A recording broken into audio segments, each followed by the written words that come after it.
জি বাংলার নতুন সিরিয়াল 'সাত পাকে বাঁধা' দেখা যাবে যে শাওনের ভীষণ ইচ্ছে ছিল তার বাবার সাথে একটা ছবি তোলা।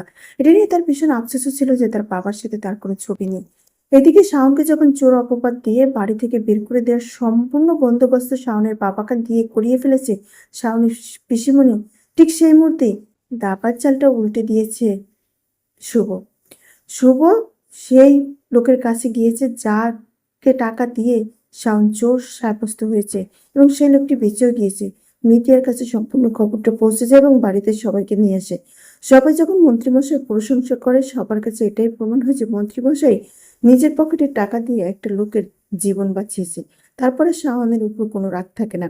কিন্তু মন্ত্রীর একটা জায়গায় গিয়ে গিল্টি ফিল হচ্ছে যে যে কাজটা আমি করিনি, আর প্রশংসা কেন আমি কুড়াবো শুভ?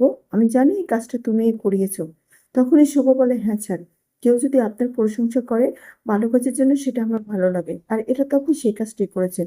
কিন্তু আপনার মধ্যে যখন এটা চলে এসেছে, আপনি ভালো কাজ না করেও এর ক্রেডিট নিতে চাচ্ছেন না, তাহলে যে ভালো কাজ করেছে স্যার তাকে একটা ক্রেডিট দিন, অন্যায় করলে তো আমরা শাস্তি দেই। তখনই মন্ত্রীমশাই বলে, বনিতা না করে আমাকে স্পষ্ট করে বলো। শুভ স্পষ্ট করে বলে দেয় যে শাওন ম্যাডামের অনেক দিনের আফসোস, তার সাথে আপনার কোনো ছবি নেই। যদি একটা সেলফি তোলার অনুমতি দিতেন। শুভর কথায় রাজি হয়ে যায় মন্ত্রী। সেই কথা গিয়ে শুভ শাওনকে জানায়। শাওন ঠিক সময় মতো চলে আসে বাবার সাথে ম্যাচিং ড্রেস পরে সেলফি তোলার জন্য।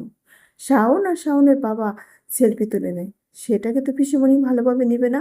আমরা এর পরবর্তী পর্বে দেখব কি করে আবার শাওনের বাবাকে শাওনের পিছনে রাগিয়ে তোলে এবং শাওনকে তার বাবার কাছে ভিলেন বানায়। সেটা দেখতে হলে চোখ রাখতে হবে 'সাত পাকে বাঁধা'। আর আমরা অবশ্যই অপেক্ষা করব বাবা মেয়ের এই ভিলেন হওয়ার নাটকটা যেন দ্রুত শেষ হয়ে ভালো একটি কিছু হয়।